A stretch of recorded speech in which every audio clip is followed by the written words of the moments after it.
Agrigento il degrado della zona industriale, la liquidazione dell'ASI, l'assoluta mancanza di interventi di manutenzione, il decentramento e l'accentramento regionale nell'IRSAP, l'Istituto regionale attività produttive, dunque l'attività di impresa nella zona industriale a nord della città.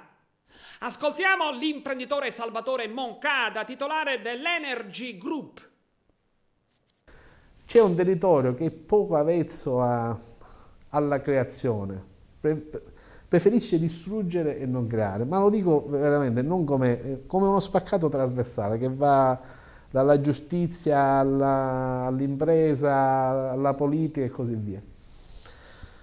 Se non c'è un'inversione di tendenza su questa situazione in cui un nucleo di persone cominciano a ragionare con questo tipo di mentalità, cioè con la mentalità che è meglio fare una cosa che distruggere quella che sta creando quello a fianco,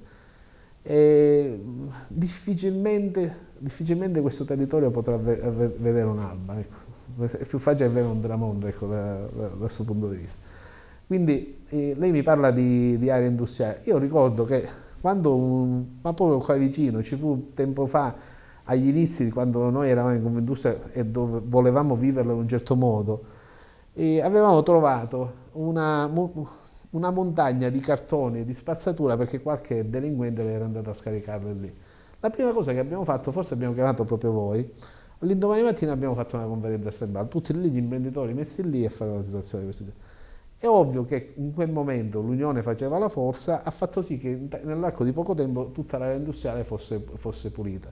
Oggi io ovviamente ho l'ufficio trasferito a Porto Empedocle, sono venuto presso i vostri uffici, ho visto l'erba e le sporcizie in giro e ho detto guarda, ma come non ci indigniamo per questo tipo di situazione? Cioè come possiamo pensare che un grosso gruppo, per esempio commerciale, possa venire a comprare del gelato o del pesce affumicato o qualche altro prodotto in quest'area alimentare, e vedendo quest'erba, questa sporcizia che c'è in giro, quello si è invogliato a comprare, a prescindere dalle condizioni economiche. O anche investire su un lotto. O anche investire sul lotto. Cioè, è impensabile. Poi noi ci possiamo assuefare quando vogliamo a questo tipo di situazioni.